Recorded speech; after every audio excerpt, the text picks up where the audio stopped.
You think about the stories of the stand-up, like the shit that you see on the road and stuff that some people just wouldn't believe, especially starting out. Do you have any like horror stories like before you got on Comic View? When you just struggling shithole hotels, Oh dirty man, I mean, I promoter. did it all, man. I mean, because I came from like when it was just like the white comedy clubs, so you used to have to drive like everywhere to go do the show and live in the damn condos, the Oh, comic nasty condos. motherfuckers. Yeah, that was like there before. I remember one of my craziest ones that I can remember though is like I had to go.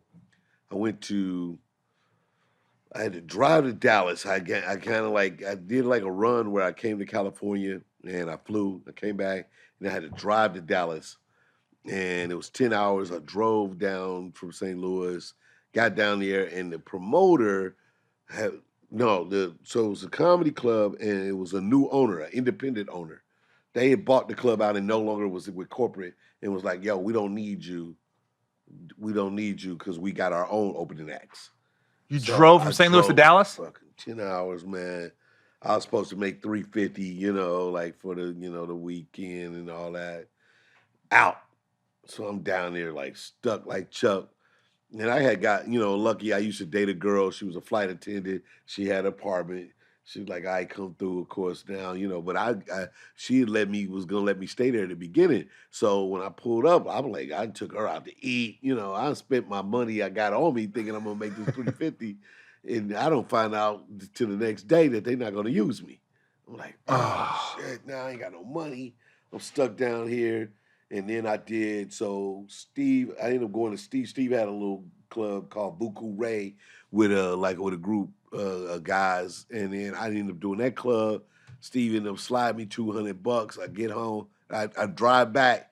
My car breaks down. I got a show I got a show in Little Rock. I do a show in Little Rock.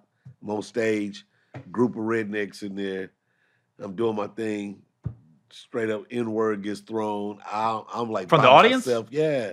Like these guys, and they like And the thing is that in your mind you think like you'll handle racism like head on, you'll just attack it, but then you could just tell these were some real rowdy boys. Like they was Yeah. for real rowdy. Like I was like, oh shit, I'm by myself. I'm scared as fuck. So, but I'm talking shit while I'm on the stage. So I ended up getting the promoter and manager dude at the club. He like sat and talked to them. The police came. I got in my car. I was supposed to do 2 more shows. I got in my car and left like in the middle of the night. Gone. Car breaks down in near where I went to college. I got to get it towed off the side of the highway. I ended up going back to my college town. Called my mom's. My mom's had to send some money to get my car fixed. I finally get home, and this is me telling her that I wasn't, comedy is my thing. Like I had quit my job and everything, Yeah. and now I got a call. This is like literally like a month later. Like, yeah, I need you to pick me up. Like I was like, oh, this ain't gonna go good at all. But I just remember like that whole little run being like just bad, man. So Like, you leave St. Louis, you're driving to Dallas, like cool, right, 350. Then we'll go to Little Rock, make a little more yeah, money, and yeah. then I'm gonna come home to St. It'll Louis. be lit. I'm gonna come home about 700. It'll be good. You got nothing. You got Nothing. Steve gave I you had to two. borrow. And then like I say, I Car had gotta to, get yeah, fixed. car got messed up. I had to get that fixed.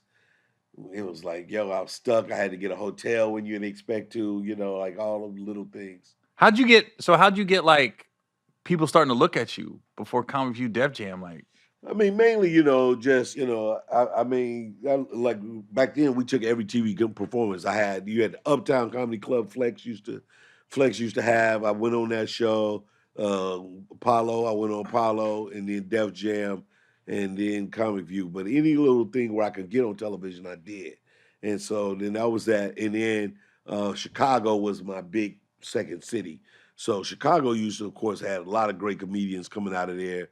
Bernie Mac, Adele, Tony Schofield, George Wilburn, young Damon. Damon was young at the time, but so many, D raised them. They was much younger, but they were still coming up. But it was like so many comedians coming out of Chicago that they would have their own big comedy competition. So they used to have a Miller Genuine Draft. yeah. And I went and did that and won. And you used to get your picture in the Jet magazine if you won. Mm-hmm. So That was one of the big ones. I remember being in Jet, feeling all special in the barbershop and going to open. You leave it open. Yeah, check your boy out. You know what I'm saying? You might want to go to page 43. 36 right? is Yeah, Black Beauty yeah, of the Week. yeah. Well, look at your boy right there. And then I won like a $3,000 check when I did the Millie Jean draft. They take that picture with the first big $3,000 check. But I just remember in my mind when I had that $3,000, I just was like rich as hell. Yeah. In my mind, like I'm rich as fuck. Do you remember your first, like, I don't know if it was a club or a theater, where you was like, whoa, I'm selling tickets. I'm making a decent amount of money all of a sudden. Yeah, I think one of the first times that I really felt like that was when I came home. I'd like been performing, and I came home and did the Fox Theater in St. Louis, and it sold out.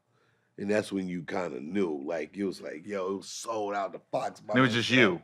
just me, and and I've been there to see all kinds of people, Luther Vandross and Sade and all these big acts, and I was like, I'm in here doing this too. Mm-hmm.